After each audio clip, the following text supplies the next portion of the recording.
Welcome back to Customer Discovery 101. I'm Elizabeth Hay from the Penn State Small Business Development Center.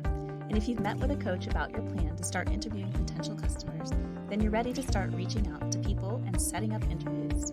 When conducting interviews, be sure to keep these best practices in mind. Be in the moment and react to what you hear. Dig deeper to uncover motivations and root causes. Watch for nonverbal clues. Take notes. Ask them what else they want to share. Ask for recommendations on who else to talk to.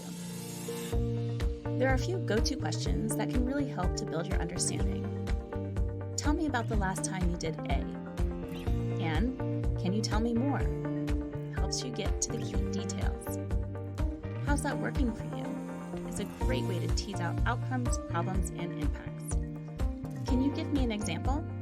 It is helpful in verifying that they are actually doing what it is they say, and it helps provide you with specific context and why. This is an excellent way to get to the motivations and desires.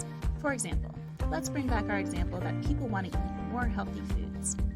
The interview might start out with the question, "Tell me about what you eat and why." Let's say the response is, "Well, it really depends. Some days are crazy and I grab whatever I can. Other days, I can plan and eat something better." This is a great opportunity to dig deeper by asking, "How's that working for you?" You'll learn a ton with that question. What they say will provide insights into what's top of mind for them, and you'll hear whether it's working or not. If they say, "It's great," then they may not have a problem. If they say, "It's just hard to find the time to plan," then you may be onto something. Either way, you should follow up and dig deeper by asking, "What's great about it?" Or, "Why is it hard to find time?" Let's say when you ask about what they eat, they say, "I eat really healthy. I've made it a part of my daily schedule to always have a salad for lunch and lean meat only on occasion." You might conclude that they do care about eating healthy and they are actively doing something to make that happen. At this point, you should dig deeper and ask them a follow-up question, like, "That's great. Tell me about what you had for breakfast this week."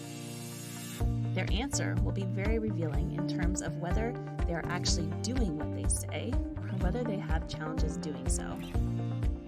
Adding these types of open-ended and follow-up questions to your interview allows you to learn about your customers' motivations, behaviors, and challenge to validate or invalidate your assumption.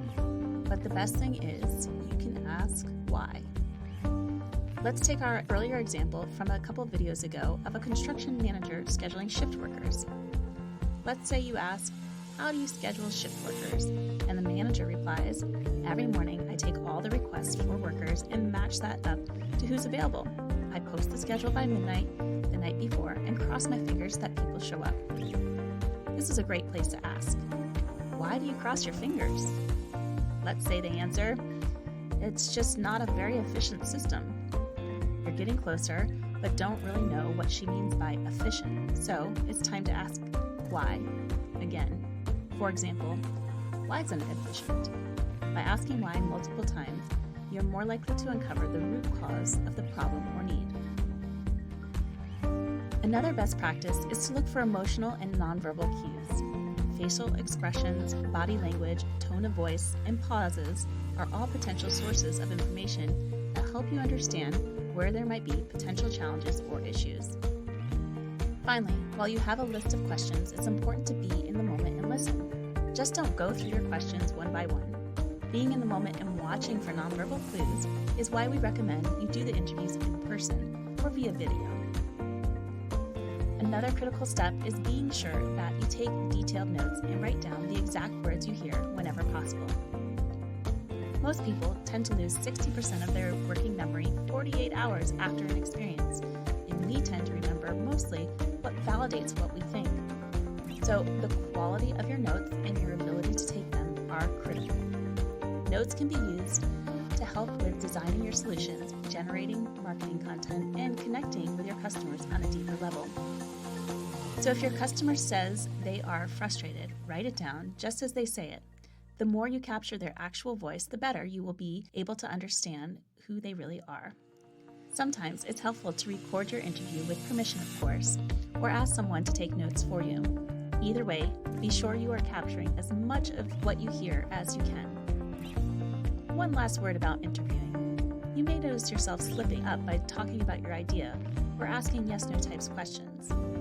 This happens to even the most experienced interviewer.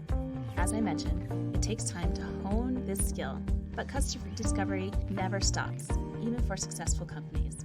So it will be an essential skill well after the solution has been found. Now that you've had some basics for doing customer interviews, it's time to get out of the building and start connecting with your potential customers.